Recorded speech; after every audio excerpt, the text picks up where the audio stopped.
DMTV Info, votre chaîne d'information en temps réel. La politique, la santé, le sport, les faits de société, la musique, les rumeurs et bien plus encore. Vous découvrirez cela dans notre chaîne DMTV Info.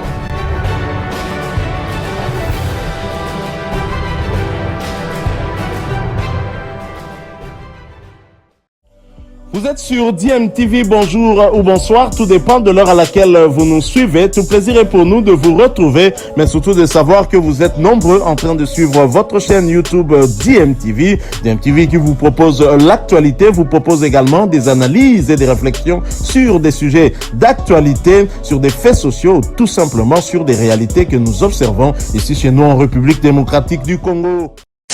Du judo, dans ce journal des sports, il menace de cesser de représenter en tout cas les couleurs de la RDC dans les compétitions internationales. Marie Broncer et son coach, il s'appelle Petrus Guérès, en tout cas ils l'ont fait savoir après avoir raté disputer le championnat d'Afrique des Nations qui s'est déroulé en Algérie il y a quelques semaines. Ils réfléchissent sur leur avenir, c'est ce qu'ils nous ont dit au bout de fil. Nous avons joint hier le coach de la judokate congolaise d'origine allemande. Resteront-ils ambassadeurs de la RDC ou pas? C'est la grande question qu'ils se posent. En tout cas, nous pouvons bien sentir dans les propos de Petrus Guérès, en tout cas cette déception d'avoir pas participé à cette compétition qui pouvait permettre à Marie Broncer d'arracher peut-être une troisième médaille de suite après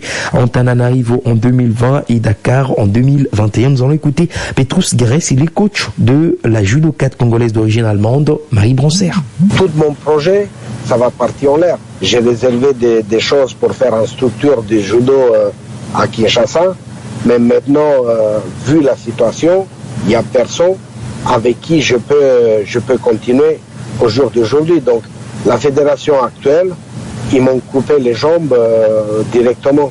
Donc, j'ai plus le courage de faire un planning avec l'athlète.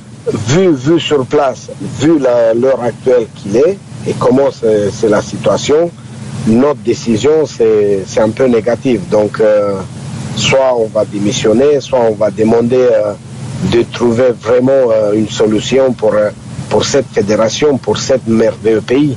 C'est pas pour moi personnel ou pour Marie Brasner ou pour l'Allemagne, ou Roumanie, etc. Donc moi je travaille bénévole pour cette fédération congolaise. Voilà, c'était la Petrus Guérès, il est coach de Marie Broncer qui, malgré avoir obtenu son visa pour l'Algérie, n'avait pas été inscrite par la Fédération nationale congolaise des judo, victime en tout cas de cette crise interne à la FENACOJU.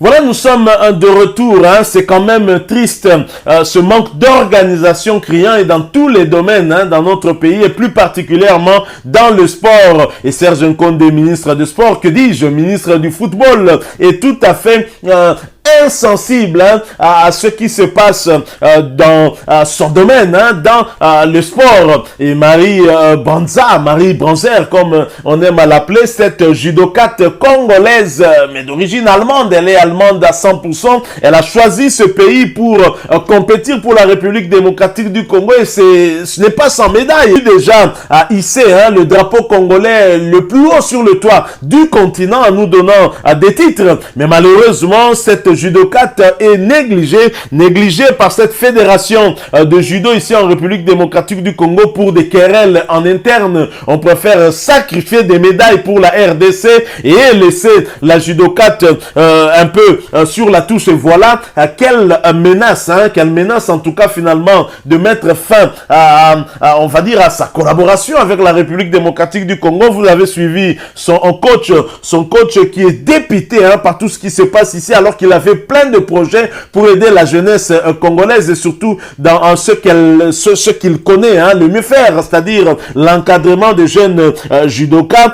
Il menace et le ministre des Sports reste bien évidemment silencieux, lui en tout cas qui n'a pas su finalement donner de la joie au peuple congolais, aussi bien dans le football ou encore dans d'autres sports. Il ne s'implique pas trop dans d'autres sports qui peuvent aussi apporter ce sourire là avec des titres et des médailles. C'est vraiment vraiment triste. Hein. Donc je crois que on a parlé d'une démission de Serge Nkondé, mais ça a été démenti par un de ses proches, alors que beaucoup de Congolais étaient plutôt contents de le voir démissionner, parce qu'il faut le dire que son bilan est très négatif. Hein. Je ne cesserai de le rappeler. Hein. Le stade des Martyrs jusqu'à ce jour continue à être réfectionné, alors qu'il se bombait le torse d'assurer justement un leadership dans cette réfection de ce stade-là pour placer les sièges partout au stade. Jusqu'à ce jour, nous continuons à attendre. Ça fait plusieurs mois, ça fait 2 ans maintenant, et ce ministre continue à rester en place, alors que nous avons été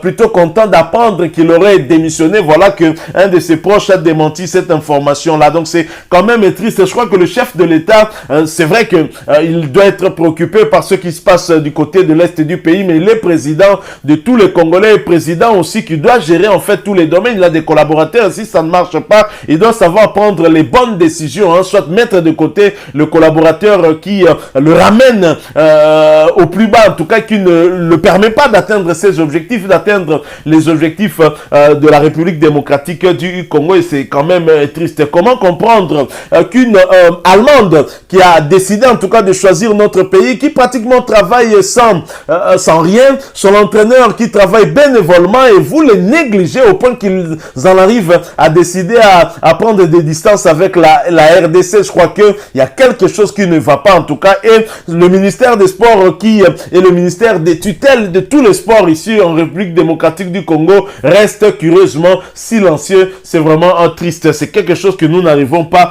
à comprendre.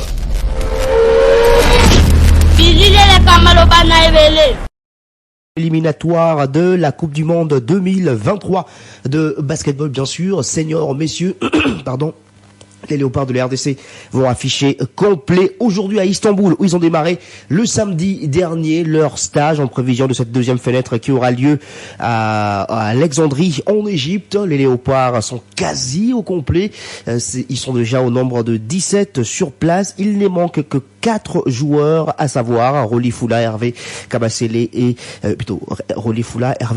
Jonathan Kassibabou et Moutouale Malela pour justement afficher complet à Istanbul. On va écouter le troisième vice-président de la Fédération de basketball du Congo, John Koilolonga, qui parle justement de ces dossiers financiers qui poursuivent son cours normal pour les décaissements de fonds afin de permettre aux Léopards de mieux se produire. Oui, eux qui visent une première qualification à la Coupe du Monde, mais pour ce faire, il faudra d'abord mieux négocier la deuxième fenêtre en Égypte avant d'aller négocier la troisième fenêtre qui aura lieu au mois d'août prochain en Tunisie. On écoute John Longa. Aujourd'hui, d'abord, par rapport à la première fenêtre, si nous n'avons pas eu la totalité, c'est pour des raisons administratives. C'est-à-dire qu'il y avait des athlètes qui n'étaient pas venus et nous avons dû justifier pourquoi ils n'étaient pas venus, mais ce n'est pas un problème financier comme tel que nous n'aurons pas. Il y a, comme je vous dis, une collaboration qui s'est mise en place même avec le ministère. Nous collaborons en tout cas en bonne harmonie. Et aujourd'hui, non seulement pour la fenêtre précédente, c'est un problème, c'est une question de temps qui va être résolue, qu'il n'y a pas le moins de problème. Et pour la fenêtre future, tout se passe bien. Nous n'avons aucun problème. Le ministre du Sport a signé tous les documents comme il le faut,